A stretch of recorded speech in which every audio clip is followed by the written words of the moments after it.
Hi, a very good afternoon to everyone. I'm Jarek from NUS Enterprise, and I'm your host and moderator for today. A very warm welcome to our NUS Giving Experience webinar series, especially on this raining afternoon. Co-sharing today's session, NUS Enterprise, the entrepreneurship arm of the National University of Singapore, NUS, plays a pivotal role in advancing innovation and entrepreneurship in NUS and beyond. We actively promote entrepreneurship and cultivates global mindsets and talent. On behalf of NUS Development Office and NUS Enterprise, I'd like to thank you all again for joining us today sessions for sustainable innovation for a brighter future. Before I get started, I would like to go through some housekeeping matters. First, you may like to click on the speaker view for a better view and presentation in today's event. And do keep your video off and microphone muted during the session to prevent any disturbance. If you have any questions at any point of time, do type them in the chat box and we'll bring it up during our Q&A session. Please also note that this webinar will be recorded and we'll be sharing the video link with you right after the event. It is now my honor to invite Ms. Ho Yuan Ping, Associate Director, NUS Enterprise Academy, to say a few words on sustainability and innovations that matters. Ms. Ho, can I welcome you on the screen, please? Ms. Ho, please. Thank you very much, Jerry. Good afternoon, everyone. And thank you so much to colleagues at NUS Giving for organizing this session today. Let me set the stage for today's discussion by posing a question. What is at stake? What happens if we do nothing? What if we don't care about the issue of sustainability? Who knows, maybe half of Southeast Asia will be underwater, or resources like oil may become so rare that only the rich can afford something as basic as electricity. Indeed, scientists have forecasted many different scenarios, some of which are like doomsday scenarios. But in summary, what is at stake is the future. If we keep this in mind, that what is at stake is the future, we can understand why the United Nations has a global agenda for achieving the 17 Sustainable Development Goals, and we can truly appreciate the work that is being done by our panelists today. It's very significant that we have 3 entrepreneurs to talk about how businesses can innovate to be more sustainable. Entrepreneurs and startups are uniquely positioned to drive the transformation that we need to achieve a more sustainable future. If we ask ourselves, why do we have problems like climate change? Why do we have problems like growing income inequality?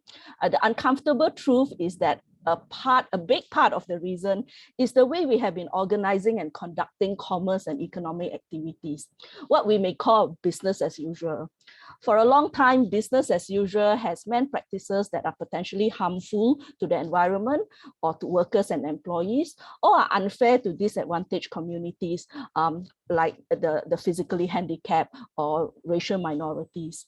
The prevailing linear economy model is just inherently unsustainable and depletes resources. This is where startups come in. Startups, by definition, challenge the concept of business as usual.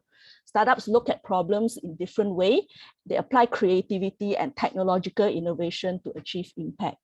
Startups, basically, I think, are the only way we can be pushed towards circularity in how business is conducted. Otherwise, it will still be business as usual. Startups also can redefine business success and make us realize that business success can go beyond numbers in a financial statement, that business success can mean creating impact on society. So at NUS Enterprise, we adopt this philosophy that we can contribute to the sustainability effort by supporting startups and entrepreneurs that adopt this way of thinking about sustainability. To do this, we have established a cross-division team. We call ourselves Innovation with Societal Impact, or ISI in short. As a university, we have a wealth of technologies, knowledge, and ideas to tap on, especially those coming from our student community. I personally, as a person who has worked with student groups, strongly believe in the ingenuity and determination of young people to tackle very big problems. With the right support, they have untold potential to do good for society. And here at ISI, we aim to facilitate this entrepreneurial journey. Also, through the different programs that we have at NUS Enterprise over the years, we have nurtured tech startups that have solutions in areas such as waste valorization, food security, renewable energy, and decarbonization.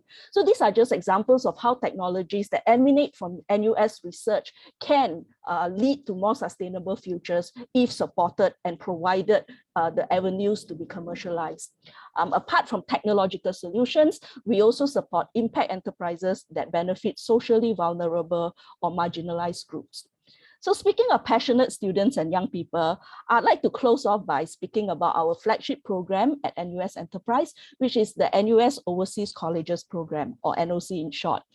This year, in fact, 2022 marks the 20th anniversary of NOC. Over the last 2 decades, we are proud to know that NOC alumni have founded close to 1,000 startups. And we are privileged to have 3 entrepreneurs on our panel today who are, in fact, alumni of NOC. I'm sure that their sharing will be informative and will also inspire us all to think about how we can collectively work together to improve the future and make it more sustainable. With that, I thank you for attention, and I will hand you back to our moderator. Jarek, please. Thank you, Ms. Ho. And yes, that was an insightful address on technology and sustainability. I do agree with you on the stick in the future. And now is the right time in nurturing passionate students that's with us today in this session. And it is fundamental in creating a future generations of sustainability mindset and startup. I am excited to see what ISI initiative will bring about in the very near future. And without further ado, I would like to bring out our panelists today. The challenges business as usual, as mentioned by Ms. Ho, and setting up the stage for circularity. And in our panel today, we have 3 speakers with us. Mr. Verapan, the founder of SLTU, a sustainability consultancy that operates in Singapore, India, and Indonesia. Mr. Johan, the co-founder of MBF, that loves to build products, solve tough problems, and believe in learning by doing. And last but not least, Mr. Imno, an innovator that founded Guild to bring meaningful values to compound spirits in the future through growing grounded innovators. Now, I've seen all of them coming on screen, and I would like to welcome each of them to do their self-introduction, starting from Vera. Over to you, please. Thanks very much, Jarek. It's very nice to see everybody here. So for my introduction, maybe I'll just start from I graduated from NUS in 2011, I believe. And I graduated again last year when I did MSc in the Faculty of Engineering. So I did mechanical and then subsequently moved into intellectual property management. But my history when doing this business actually is very closely tied to NUS because it's in fact with one of the other people on this panel, Ibnor, who I spent my Silicon Valley year, I think that was between 08 and 09. We came back and then we set up Sustainable Living Lab. And we were both in the NOC program, of course, right? So SL2 is interesting because we started it as a student club. And then subsequently, once we graduated from university, it became a company, right? And I'm not sure my slide is up there, yeah, but you can see that today I think we have evolved. It's been 11 years now, right? So we've become a sustainability consultancy, and we generally work on 3P projects. So usually in all our projects, we are working together with multiple partners, usually a commercial partner, a government partner, and then we are the execution partner. Right now, the work sort of takes 3 trajectories. One is working on corporate sustainability transition. Many companies, of course, are looking at doing this. We've been talking about it for a long time, but I think in the last 3 years, interest has really picked up in the market. And so they're looking at doing this, companies big and small, having to either undertake new supplier requirements or new reporting standards and so on.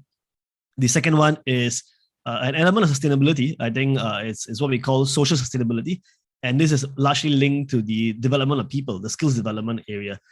So we also work in that space, particularly in the artificial intelligence and IoT skills development space for non-technical audiences. So usually in developing countries, right? And then last but not least, in e-waste reduction and recovery. Some of you may be aware that last year, the Extended Producer Responsibility Act went into effect in July. And so as a result, producer organizations, and by this, I mean companies that are either manufacturing or distributing electronic equipments, waste, and so on, under the regulated e-waste scheme, will actually have to pay a fee based on the amount of product they're putting into the market. So we also operate and do a bunch of activities in that space as well. In fact, we run what is probably the largest repair service in Singapore through the Repair COVIDium initiative with about 4,000 repair coaches, and been running that since 2014. Right. So today we have offices in Indonesia and India and staff in 5 countries. I think most of the effort needs to happen in developing markets, to be honest. So that's where we also find ourselves. The last 2 years have been fairly challenging, but of course we're coming out of it and we look forward to growing our area of work in this field. Back to you, Jarek. Thank you. Right.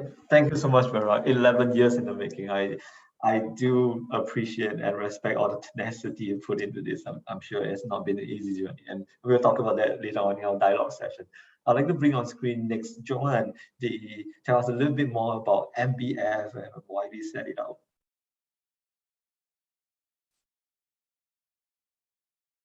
Yep, you're on screen, Johan. Over to you. You're on mute in case you're trying to speak. Johan? Hello, can you guys hear me now? Yeah, we can. Please, okay. Please proceed. Perfect. Can we bring up the slides, please? Yep.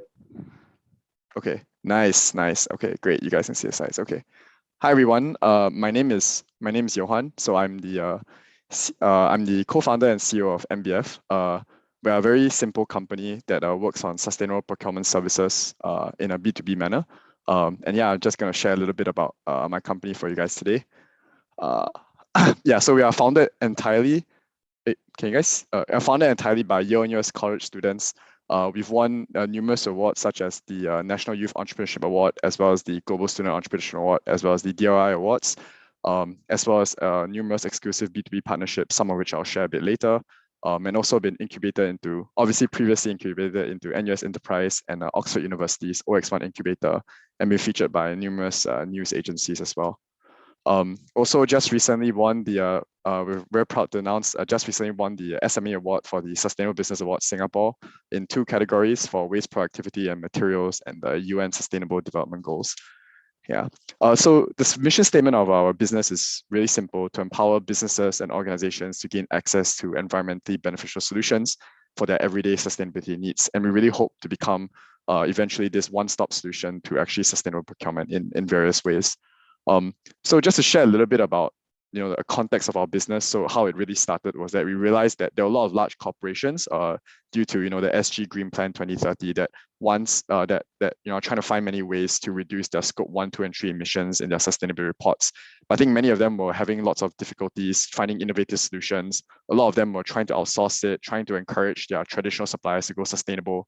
So this was really, really difficult for them. And I think that was kind of the issue that we started with and that we really wanted to solve when we stepped into this business. So for us, it's just sustainable sourcing simplified. Obviously, we hope to boost the corporates that we partner with, hope to boost their corporate social responsibility by ensuring that the products the corporate goods that we procure for them are certified and they are gone through as sustainable supply chains that are verified, as well as obviously making the products very good, designed well so that employees are happy, as well as making sure that because it's sustainable, it kind of values with the younger employees as well. So I think that's really important as well. And last 2 is customer service, where we really try really hard to customize as much as we can for our customers, where we never take more than 1 day to reply our customers. And also this concept we actually created in-house called functional sustainability, where we don't just try and procure products that have sustainable materials, but we also try and design the products and the processes in as sustainable a way as possible to encourage sustainable lifestyles for both the suppliers and the end users. One example is how we really removed, we save one of our products, we save like thousands of plastic bags in comparison to what is traditionally done. So we kind of use those processes to encourage functional sustainability in our processes. Just to give you a little bit of a context into exactly what we do. So a company such as one of our largest clients, Atos Security, they typically come to us and they want to have a brighter CSR or whatnot. So they'll come to us and say, hey, we want to change one of our corporate goods that take up a lot of our scope 3 emissions. Typically, for Atos, it's like their apparel. and they want to switch to something that's better, that's properly certified, and then they want to us to recommend sustainable materials and to ensure that the design is well done. So we take that into consideration and we think about how to procure the best product possible. And obviously then we have a suite of catalog goods that we do this with, more than just expanding way beyond apparels at this point, but apparels is where we started with.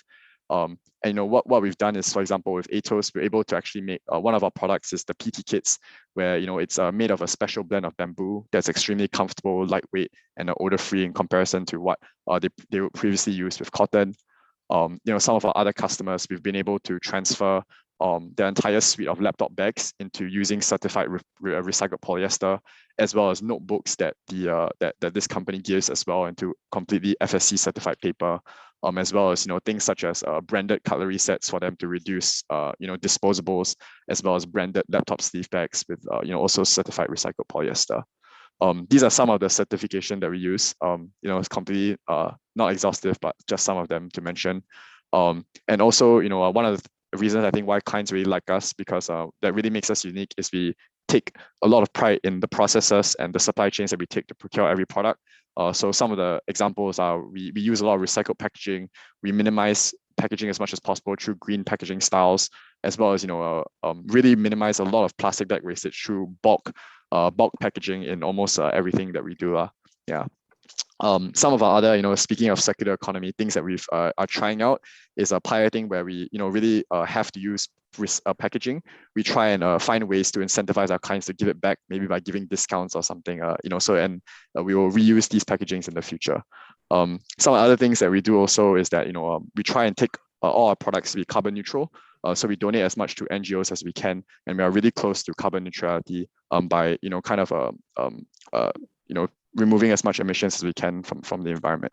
Yeah, and we also typically bundle in sometimes with our products sustainable reports, so that our clients can be able to be, so that they are as aware of the supply chain and the emissions involved in the process as possible. Yeah, so this is a little bit of an introduction to what we do, but more on that later. Back to you, Jarek. Right, thank you so much, Joanne. We hear it from Joanne of MPF, not to be confused with MPS. And thank you so much for being part of the journey in solving circularity and carbon neutrality. This is very important word that, and of course, we'll talk about that in a bit. And last but not least, I would like to bring onto screen Mr. Ibno, an innovator that cares and bringing back the kampong spirits. I'd like to hear a little bit more about that. Mr. Ibno, please. Thanks so much, Jerry. And I'm very happy to see both Vera and Johan from MBF. And it's always happy to be back with the alma mater, right, to share some of the insights and also some of the inspirations that we have gained throughout the years. So I'm currently working on GUILD, or GUILD, right? Some people, if they like the longer version, it's Ground Up Innovation Labs for Development, right? So that's quite a mouthful, right? GUILD is sufficient. And a lot of things that we do is centered around bringing forward the kampong spirit, right, to what I call the 21st century kampong culture, right, towards innovation, right? So is there a way where we bring what was in the past, right, bringing forward, right? And later I will share very quickly a case study that we have been working in, and also with corporate partners such as L'Oreal, NUS also, right, and Southwest CDC, right? So what do we do at GUILD? So we focus on invention. So we initially started inventing things, right? One of the inventions is actually over here. It's a floating chinampa, right? Or a floating garden, right? So as you can see, this is actually a module, right, where I can kind of like put it on top of a water body to grow food, or even grow flowers if you want to. Why do we embark on an invention? I think it's something that we take for granted, right? The computer that you have in front of you, right? The pen. Right, almost everything that we touch these days, especially the technology items that we touch these days, started off from an inventor. And I kind of like that earlier, much has been shared about the startup culture. And I think that's what we realized, that for sustainability to move forward, we need to rethink a lot of things, right? And one of the best people to work with are inventors, right? So recently we concluded a project with Temasek and Science Center, right, where we were told to educate around 300 students.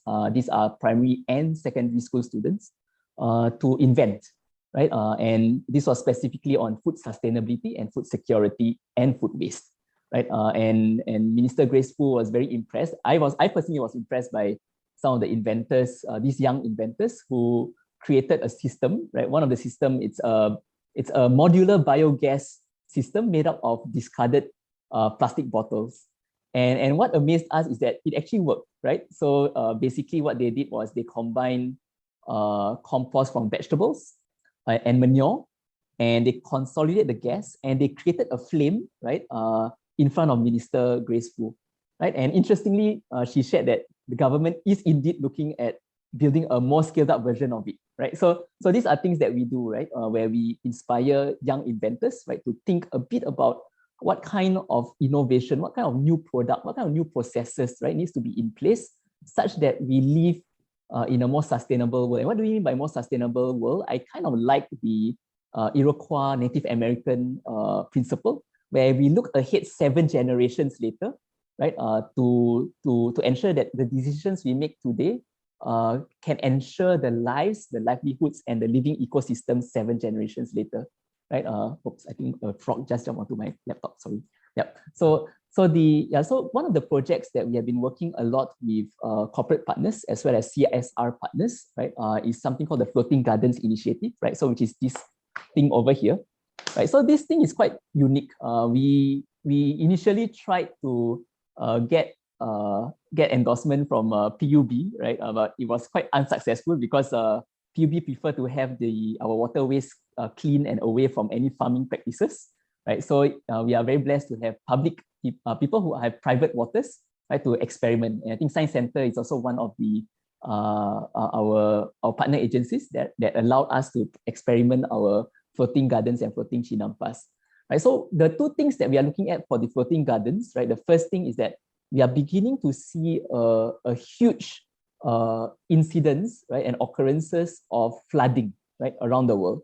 Unfortunately, right, these are also happening in farmlands, right? And what you get instead is that you will get this food that you have grown for many months underwater, right? And in places where there's a lot of rainfall, right, then the floating chinampas could be one way, right, where we can still produce food, right? The other thing is that the idea that we don't have any more land. So this is a very Singapore problem, right? And urban cities, right? Run out of land, right? No other places to grow food. Then why not grow it on water bodies, like reservoirs, ponds, and lakes, right? I mean, my hope, my dream someday is maybe the Marina Barrage, right, would have these floating gardens where we can have flowers, fruits, right, vegetables, right, where we get to eat.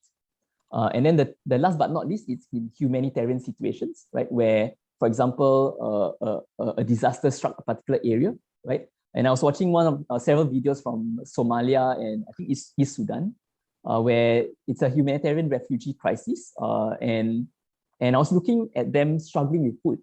But then I see a lot of water bodies around, right? And in my mind, it's like, hey, you know what? As an entrepreneur, as a startup person, any challenge is an opportunity, right? And that's something that we really hope to look at, right? The deployment of such floating gardens into the humanitarian places. So this project, we are very blessed, right? We received the Gold Award in Taiwan at an international invention fair, and we were given the Gold Award by the Japanese chief inventor. And I asked him, why do you give us? I mean, initially I thought they gave to the wrong team, right? So he said, hey, maybe you are passing the award maybe to the next door team, which is working on laser cutting and the more high-tech equipment, right? Because for us, it's very simple tech. Right? And he shared 3 things, which I think can be quite informative to all of you over here who wants to look at inventing or innovating. And the first thing is the solution is simple. Right? So simplicity to me is the next level of sophistication, right? So simplicity. Right? Second is it works, right? It's functional, right? You demonstrate that it can actually grow food healthily. And last but not least is that it has an impact on the environment and on people. And I think these are the 3 insights, right, that I've gained, and that has inspired Guild to do more things. And as the day goes by, we get new partners. L'Oreal came forward and they have a lot of these things, what they call beauty empties. And so all of you out there who use makeup, right, after you finish up your cosmetics, usually you will just throw away, or the better amongst you would recycle them. What L'Oreal helped us do is they will collect them at their stores and then they'll pass it over to here, right? And then we will pack it up, and then we will do community workshops where we will build these floating gardens. So we have one at Choa Chu Kang CC this Saturday. right? And basically we are going to hopefully, right, bring this solution beyond Singapore. I think for us, there's so much more potential that we can do beyond Singapore, right? Just that now we have the COVID situation and we can't do much other than experimenting here and engaging our fellow Singaporeans here. Ultimately, we really hope to bring this invention, this kampong spirit, right, beyond Singapore, right, to the whole world. So back to you, Jerry. Right, thank you so much, Emil, and giving us that idea about kampong spirit. I really like how you put it together and summarizing that a simple food solution near to you. We're looking forward to see those solutions coming very near to us as well. And as the world and global society become more aware and responsible for environmental solutions and challenges, and right, what many of our panelists have spoke about, it is then vital to note that the only way that can be bringing new ideas and innovation to the table can be achieved by some of our solutions that I presented today from the startups and our panelists today. And today's session move us into where we look into why and how is innovation the centerpiece for sustainability.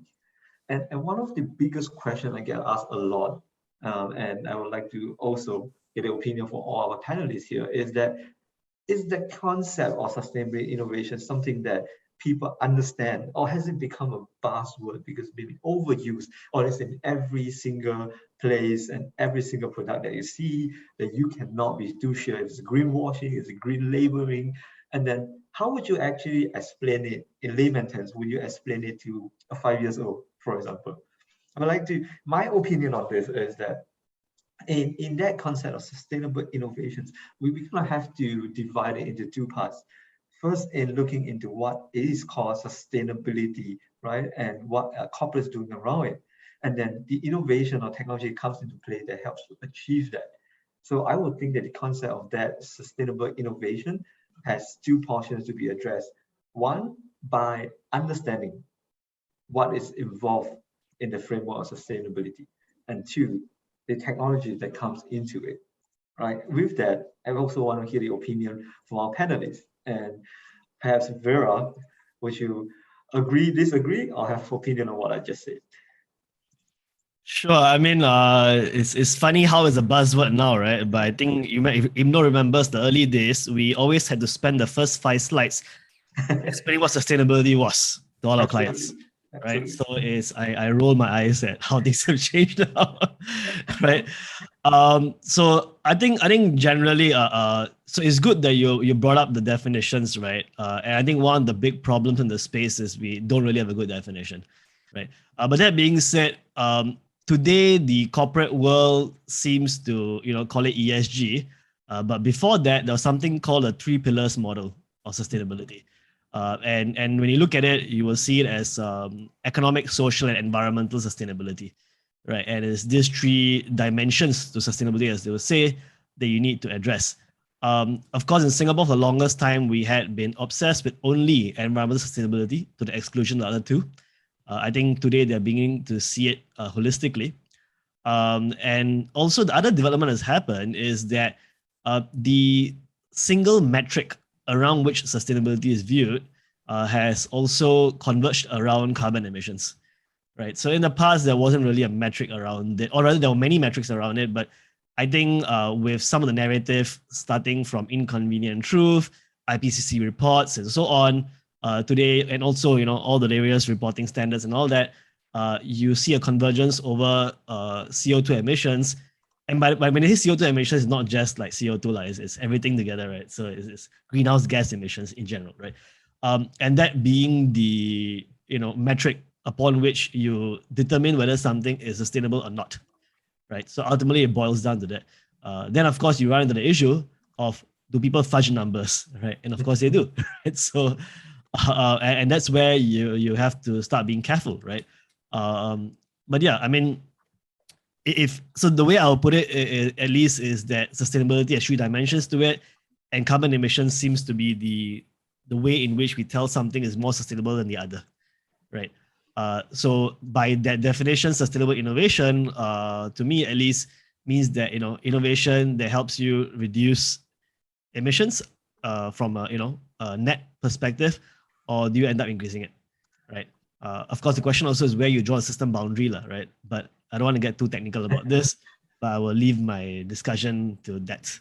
Right, right. And thank you, Bill, right? I mean, I like the fact that you bring out carbon emission, carbon credits, right? And there's no better way to get corporates involved than taxing them, right? So carbon tax is going to come in and they'll be looking into it seriously. And I think that is an interesting point of view that, you know, reducing carbon emission is probably where some of the innovations come in. And look into it and what your solution can be. Do you think that will actually be a long-term gain for you? What your innovations can provide in offsetting some of the carbon emission? Oh, that is a very, very interesting question, right? Whether can the floating chinampas offset enough? To be very honest, as a scientist and as an engineering scientist, we don't have the research to back it yet, right? But I can give some gut feeling, right? If let's say, because there are enough papers out there which suggest, right, that certain plants tend to absorb more carbon from the atmosphere, more carbon dioxide from the atmosphere and store it within the soil, as well as the surrounding algae that grows around our chinampas. So there is that potential, right? That's number one. Number two is the idea of L'Oreal passing us their plastics, which could otherwise be on a landfill or burnt, right? Which re-emits back the petrochemicals compounds into the atmosphere. In a way, it's being these plastics are still intact, right? Within their shape and integrity, and therefore it's being stored. So it's not really carbon sequestration, but it's not like new carbon being from the atmosphere, but at least it's being stored and that platform is being used to grow more food, right? I mean, the one of the conversations which we had recently is actually with an international NGO, and they did share within the oil palm sector, right? There are movements, right, within Europe where they will do carbon offsets, right? Where a particular company, they have been producing a lot of they have been doing a lot of activities, right, that requires a lot of energy, and hence carbon dioxide being emitted, and therefore they kind of like pass, right, some of their funds, right, to fund carbon capture technologies or techniques in the other part of the world, right? So there are pros and cons, right? So I'm not a full advocate of it, right? So I do have my own reservations towards such a technique, but that's amongst the conversations that's happening within the carbon offset marketplace, right? Regards to sustainability, the one that I kind of like to look at is something called the Earth Overshoot Day, right? Where it is said that I think as of now we are living on 1.7 Earths, right? Which means, right, so Earth has its own capability to regenerate resources, right? And what has happened throughout the years is that the numbers have been going up, except for very recently during the COVID year, that it went down, right? I think that was the anomaly, right? So it went down and then it went up again, right? Singapore, unfortunately, we are at 3.7. So we are living at 3.7. Thanks so much, Vira. Yeah, we are living at 3.7 days, 3.7 Earth, right? So to me, that is not very sustainable, right? To me, that's not very sustainable. Yeah. So this is an indicator, right, that you can use, and then therefore as an innovator, as an inventor, then what are the things, right, that you can bring to the world, right? Be it a product, a process, or a platform, or even a place, right, which can kind of like reduce our number of Earths, right, to as close as one, right? If anything that you can do to bring it closer to one, then that would be awesome. That would be awesome. Yeah. Right. Thank you. I mean, that's an interesting perspective of things, and you're right to point out that human beings in some way are the main culprit in creating some carbon emissions. And like you said, during the COVID pandemic period, we see that drop, right? Because less activities, less flying, less cars moving around, and less production, for example. And surely then it makes then sustainability and the innovation around it kind of confusing for consumers, right? Your regular Joe, people looking to buy this product. Is this better? In what sense? Is it more green? And what do you think, Johan, in helping our consumers and our audience here today with us look into that, and how do we pick up all the sustainable innovations and products they should be looking into? Sorry, can you repeat your question again? Sure. And what would you think will be a sustainable product that we can advise our audience here today that can look into what will be easy picking for them? How do they know they're actually greener products? Oh, okay. How do you know you're actually greener products? Okay. Yeah.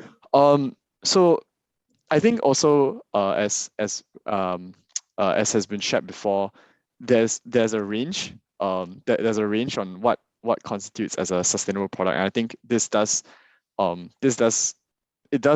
to the individual as well as like clients we work with before. So clients that we work with before have different standards as well. Some of them want different certificates, like higher grade certificates, like ISO certificates or whatnot. And there's typically a higher price attached to it for obvious reasons. So I think it's really down to the individual. But I would say that the products that are best typically for sustainable use is obviously products that are certified with more sustainable materials, but also with the thought process that it's going to be something that's going to be used for a long term. And if not, then I think the best solution would probably to be not to buy it at all, right? So I think that when you have those thought processes between like being able to use a product for a long term usage as well as certificates and that mindset behind it, I think that I think that would be quite reasonable to purchase a product in that sense. Yeah.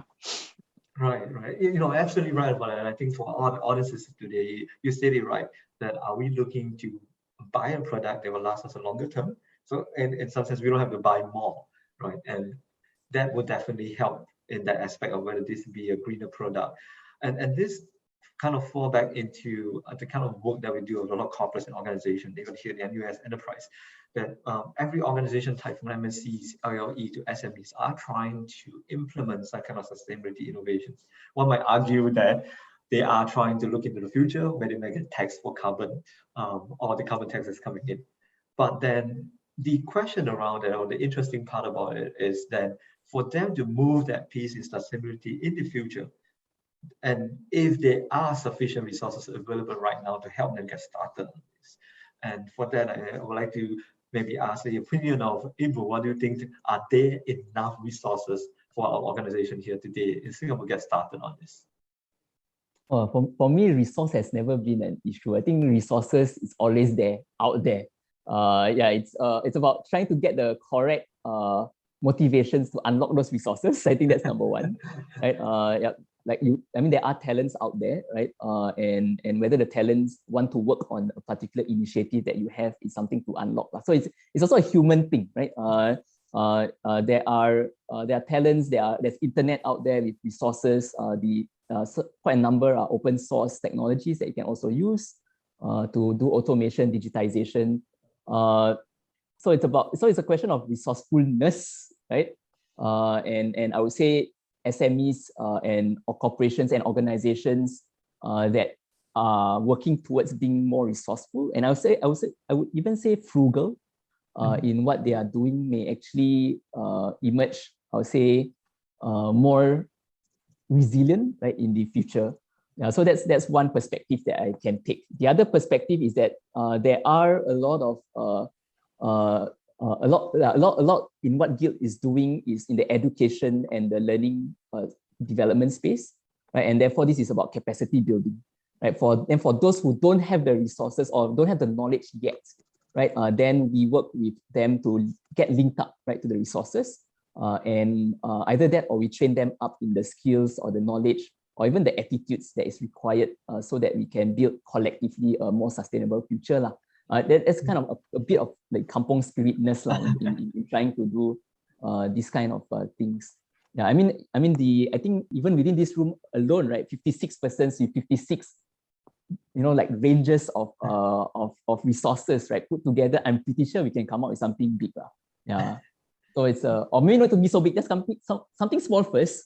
And then once it's being used up, and I think the next thing which I need to bring up is functionality wise, right? So you can have a lot of resources, right? And then once you get linked to it, it also doesn't mean that you're gonna make it into a successful impact, right? So there's that part of functionalizing it, right? And I think I'm very happy, like for example, SL2 does the repair kopitiam, right, to functionalize the habit of repair, right, in a more scalable version. The MBF is putting it on clothes, right, and materials, right, in circularity. So these are things that we need to look at. I think startups is one of the best ways, right, where you functionalize ideas, right, to make it reality.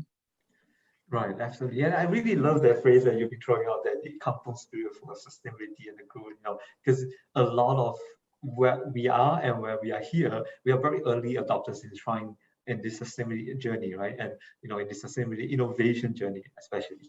And us coming together, even moving small parts and working together is actually definitely the way forward. And I'd like to put attention on to Vera a little bit. Clearly, you work a lot with corporates and startups, looking into a lot of topics in sustainability. Now, an interesting question here I'm thinking of is that what do you think is happening right now with the corporates? Are they more pursuing the more marketing green labeling angle, or they are really trying their best to move into be more sustainable and greener? So I think the answer depends on two things, right? A is the size of company and also the industry they're in.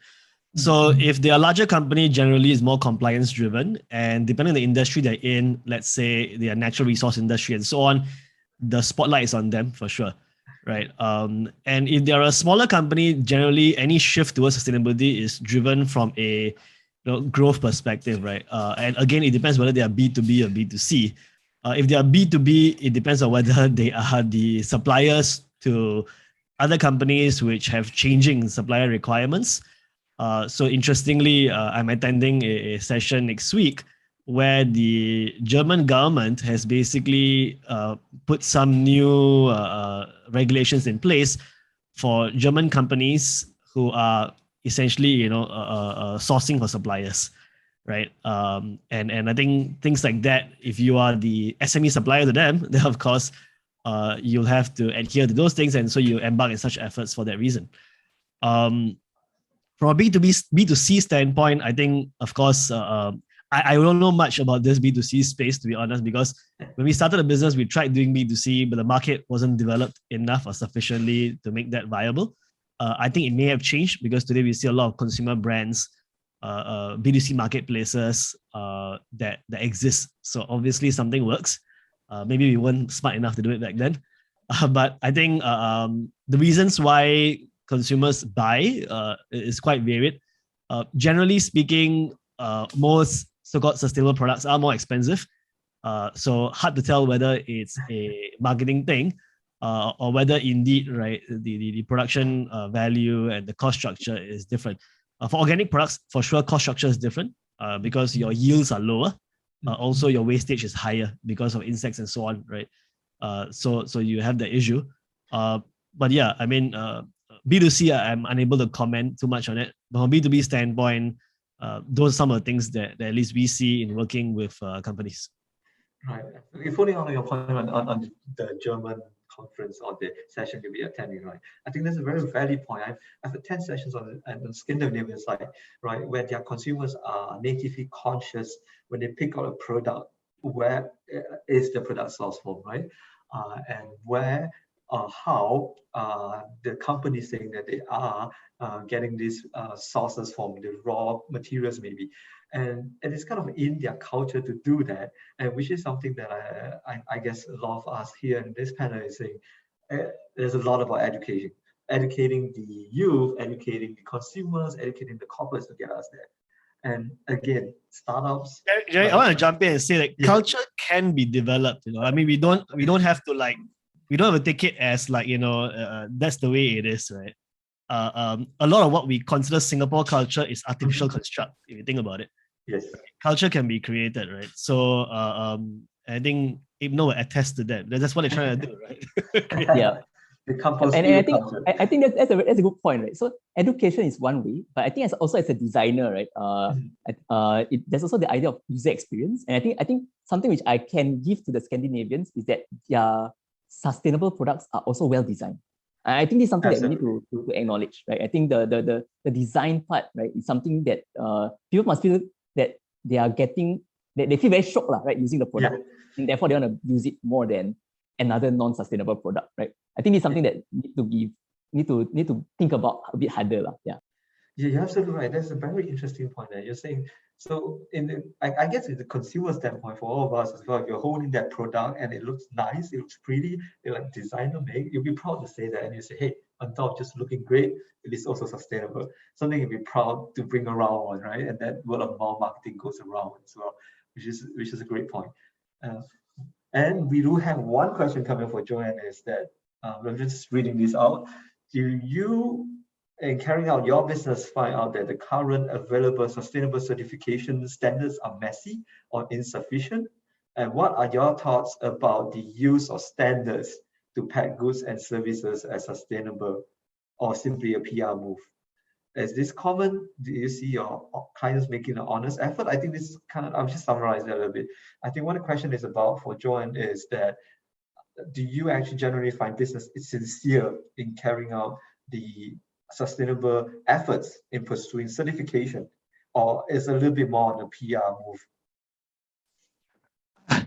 Yeah, actually, I think this segues really well to what Vera and Ibn was sharing about. I mean, I agree with them for sure that culture can be changed and it's a social construct and whatnot. But I think, to be honest, if you compare because I'm really like I'm really on the ground with clients like most of the time, and from the current climate of Singapore, if you want to compare us to Europe and the US, maybe the US actually has only recently started shifting, but Asia in terms of the culture cultivation is probably, I would say, at least 5 to 10 years behind.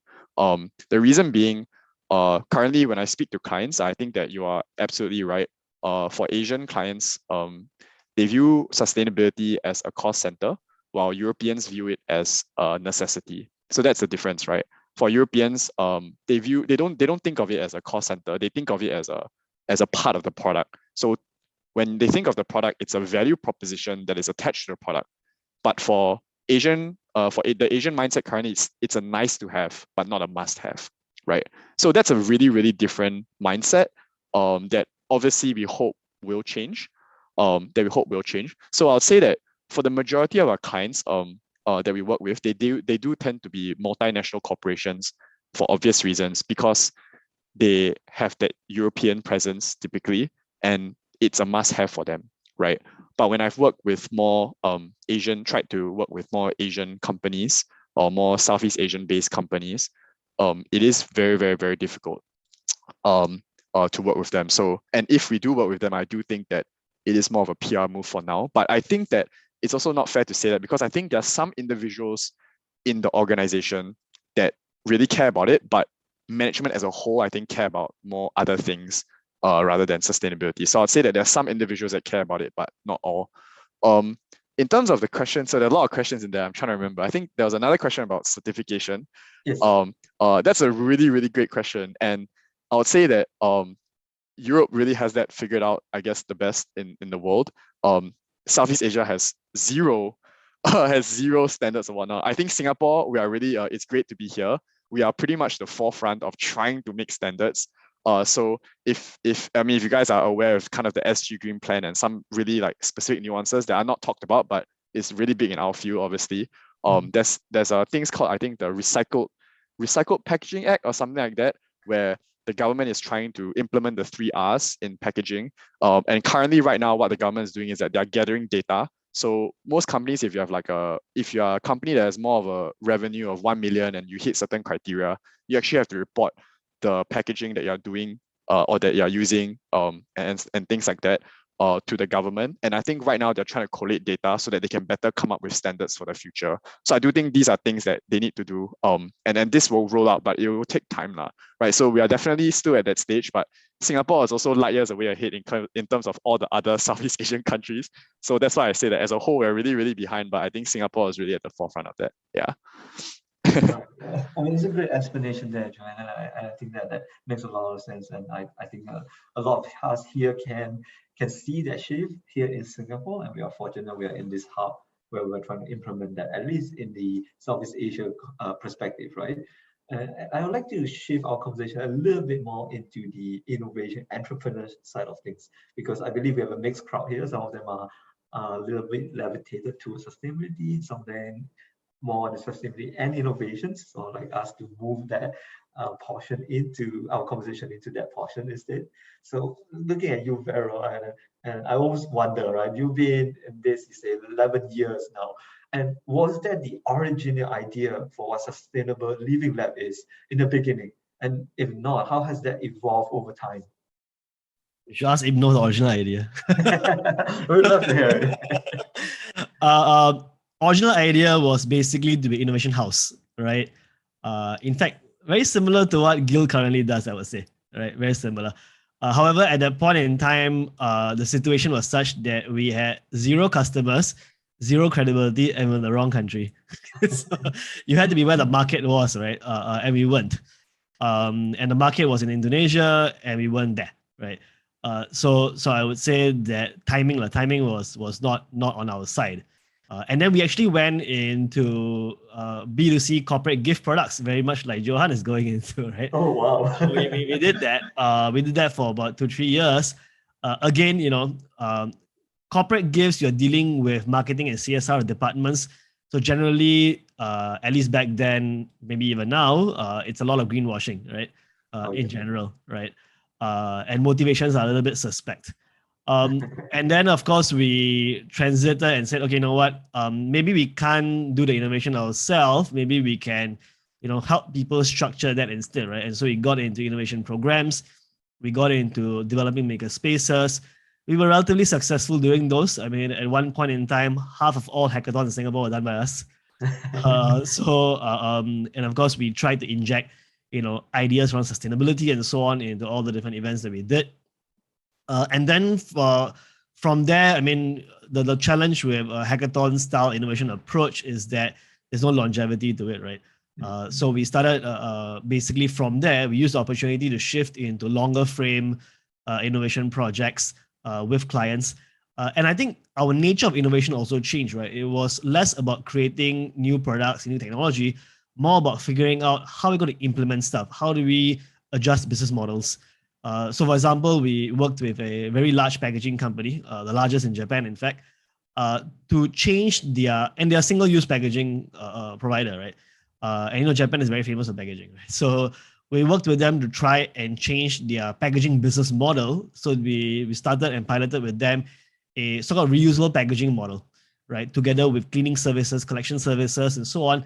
So, but that sort of a business, I think, approach we found much more productive, right? Because what happened was that these companies got subsequently their own brands on board such initiatives. And then from there, we started working with big tech companies, guys like Intel, Facebook, and so on, helping them with specific things, right? Like, for example, you talk about, social sustainability and you want to make technology democratized, how do you do that at scale, right? So we do a particular program for Intel, which reaches about 20 countries and about 30 million people as a target, right? For bringing, technology readiness as a whole.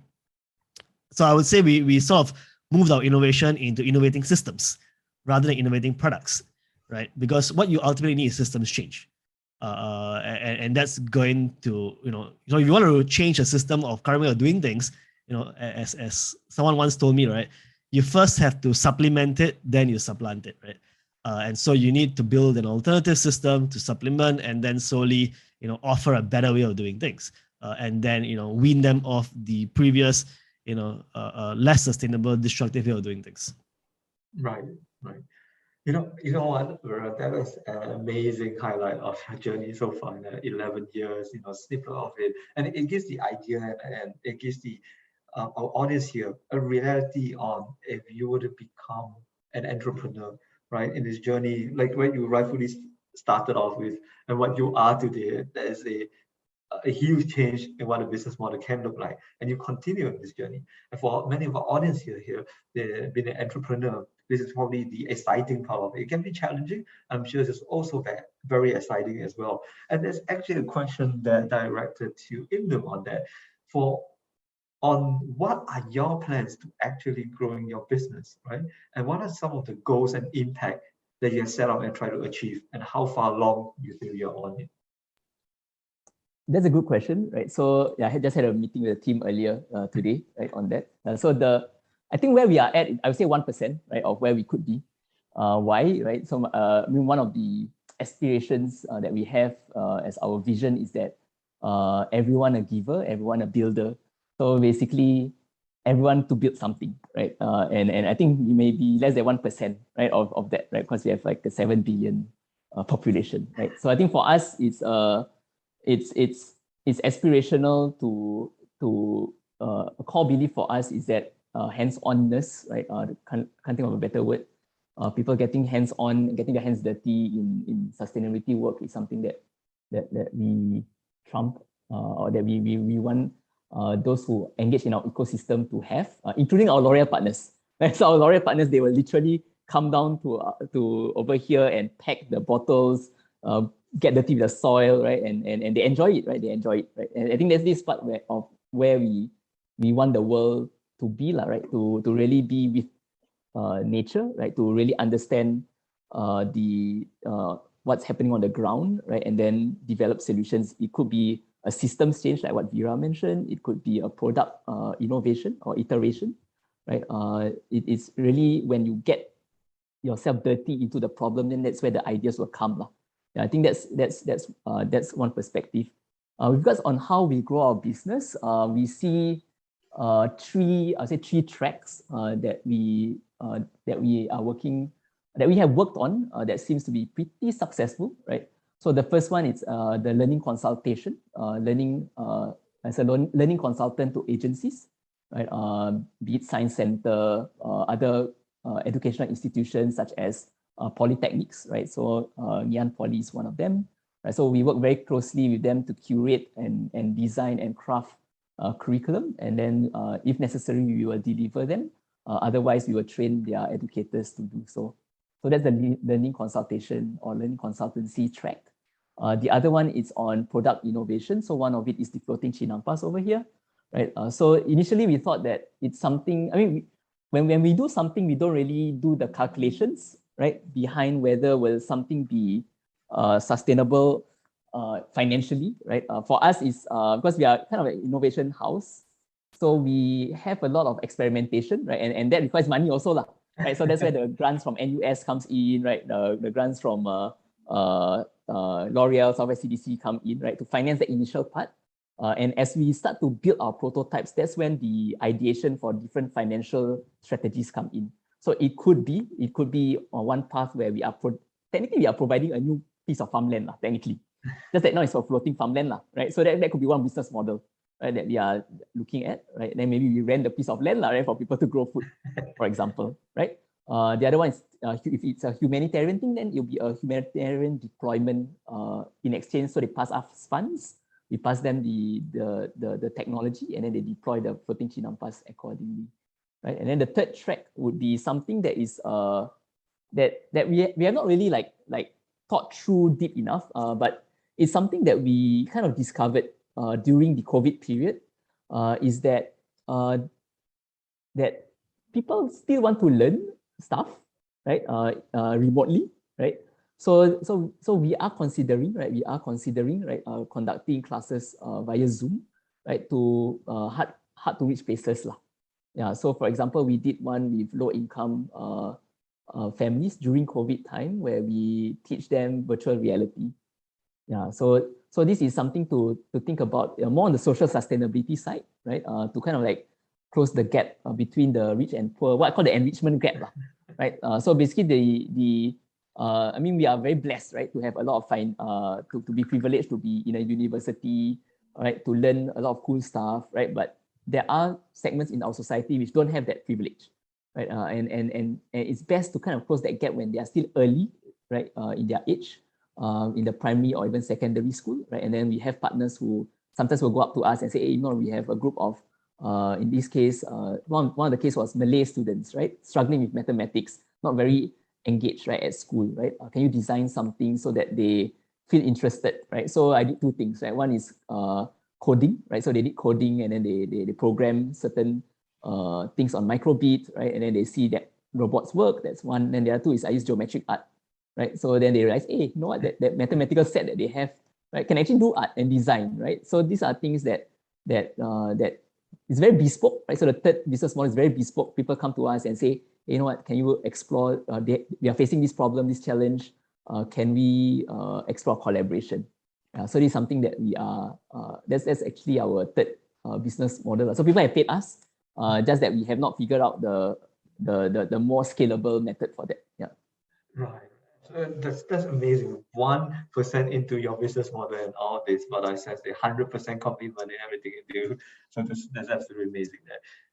And I think that's been a great session, and we are kind of moving into almost time. But I would like to have one last question that is channeled to Joanne, and I think this is a relevant question for our crowd here today. Is that previously we mentioned things along NUS programs that have helped you in your startup journey, and friends and families when they first found out that you want to be an entrepreneur. So I think there's two parts of this question. One, what would you say some of these NUS programs actually help you out in your startup journey? First part of the question. And second, what do you do when you face all these resistance and objections from those friends and family around you? Okay, so the first question is what programs, and second question is like the resistance from friends and family, right? Okay, Yes. yeah. So I think I for some coincidental reason we are all actually Silicon Valley NOC alumni. So I was there as well. It's just that I was really unfortunate. I had it during the COVID SEM circuit breaker, so I didn't get to go in the end. So I stayed here, yeah. But as in, I still think that the program support was really, really great. I think the classes were great where even though it was on Zoom, obviously I think in person would be better, but we met really great teachers and mentors, like really from VCs, like people who do, real VC stuff, and just getting the exposure was really, really, really important. As well as, doing internships and stuff. As well as I think Yale NUS is also really, really supportive of entrepreneurs. So I think we have a center in our school called SIPE, that really that's actually where I met Ibner. I think they hosted a entrepreneurship boot camp run by Reactor School, and then I was there, and that was like really MBF was a very different company back then. So Ibner was telling me like, wow, MBF has changed so much. So yeah, we had to reiterate and change a lot from there, just because of business wasn't working out and different reasons lah. In terms of like friends and family, I think that because this wasn't my first company I've started, I think that friends and family are people who know me know that I'm even if I'm working at an internship or something, or I have a full-time job, I'm going to be working on something on the side, and eventually I do want to start my own business.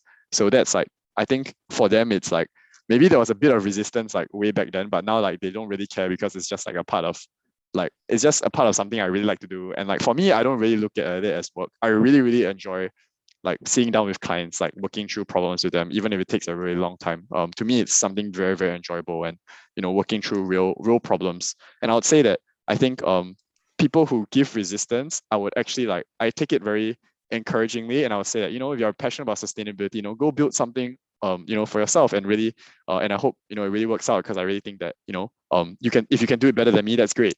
So that's kind of the way I like to approach things, because I really think that we need more innovation and more people kind of working on the issue. Yeah. Thank you so much for that. I'm sure that is also on the mind of a lot of our audiences today, on how can some part of the journey be looking like, and how they can face it their resistance. And that, I think today has been a great session. And I'd like to thank all the panelists today for your insightful sharing. And it's only when it's such a great conversation, time flew by. We are coming to around the hour.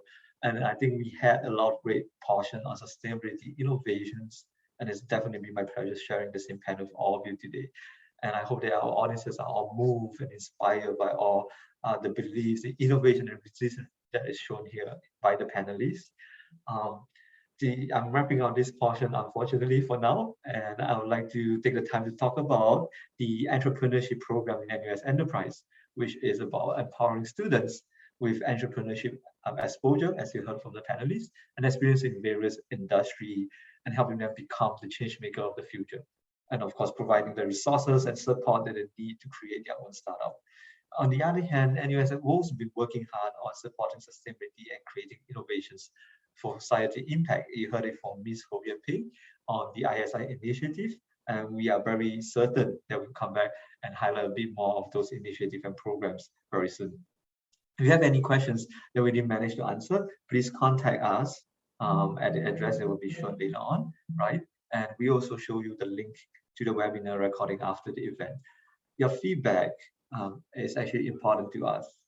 And please scan the QR code that is shown on the screen for a short survey that will just take a few minutes of time. We also send you an email link to the survey as well. And I would like to take this opportunity to thank you all for your attention and participating in today's webinar. And we hope that you have enjoyed yourself, and we hope to see you again very soon. Thank you. Thank you, all panelists.